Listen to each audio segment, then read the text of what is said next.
akkam jirtanii nagaa keessan jirtanu nagaan araara jaalallee waaqayyo lafa jirtanitti siriifaa baay'eetu iddoo jirtanu hundattuyyuu jechuudha. Ijoolleen Joordaan keessa jiraattan jirtu fayyaa keessanii nagaa galata waaqayyo. Akkuma baratamee namoota hedduudha miidiyaa kanarratti kan dhimma Joordaan irratti dubbachaa jiru jechuudha.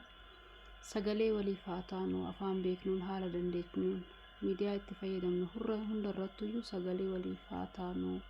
Sagalee waliif taanetu wal maddii dhaabbannu. Ijoollee meeqadha kan dararamaa jiru wanna dandeessaniin jechuudha. Biiroo irratti illee rakkoo kan argamu ta'e biiroo san dheeruudhaan na mootummaan immoo akka embaasii nuuf banu, akka embaasiin nuuf eeyyamu hundumti keessaniyyuu wal maddii dhaabadha. waliif wal maddii dhaabbannu jechuun barbaada. Yaa ummata biyya keessa jiru warra aangorra jiru ammas dabaleen jedha warroonni aangorra jirtan ijoolleen Joordaan keessatti hedduudha dararamaa kan jira. Hedduu meeqatu guddamaa jira, meeqatu mindaa malee dalagaa jira, meeqatu immoo iqaamaan hojjetamee fi gara biyyaa galaa jira. Kanaafuyyuu ummanni aangorra jiru eenyuyyuu jedhu dhimma kana ilaallatu sagalee nuuf haa ta'u. Nu laala akkuma biyyoota biraa jechuudha. Akkuma biyyoota biraa akkuma Dubaay, akkuma Suudii, akkuma Kuwait, akkuma Bahariin. Kanaafuu embaasiin nuuf eeyyamamuu qaba. Please embaasiin nuuf eeyyamaa.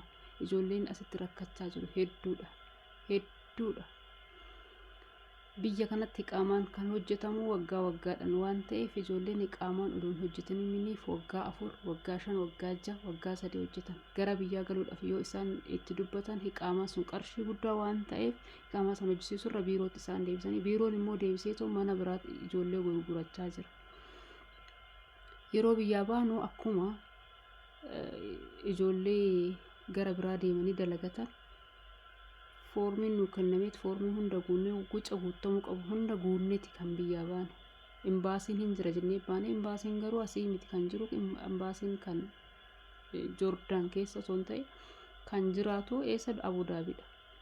Kanaafuyyuu mootummaan dhimma kanarratti maal nuun jedhaa sagalee nu ta'a. Dhimmi dubartootaa itti gaafatamtuun dhimma dubartootaa ijoolleen keenya asitti dararamaa jiru meeqatu jira. Kanaafuu sagalee nuuf ta'a.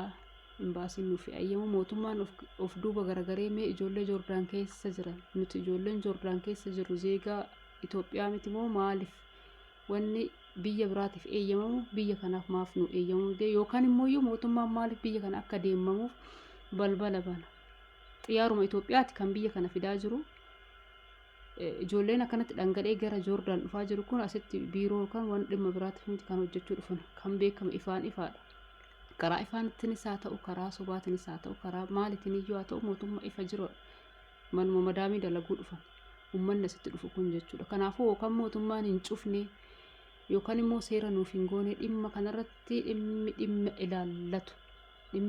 ilaallatu itti gaafatamtoonni aangoo gurguddaa qabdan. Kanaafuu please nu yaadadhaa, nu laalaa. Isin immoo uummanni miidiyaa irra jirtan koppii liinkii godhaatii sagalee keenya akka bira nuuf gahu nuuf taasisaa. Hedduun isin jaalladhaa. Galatoomaa.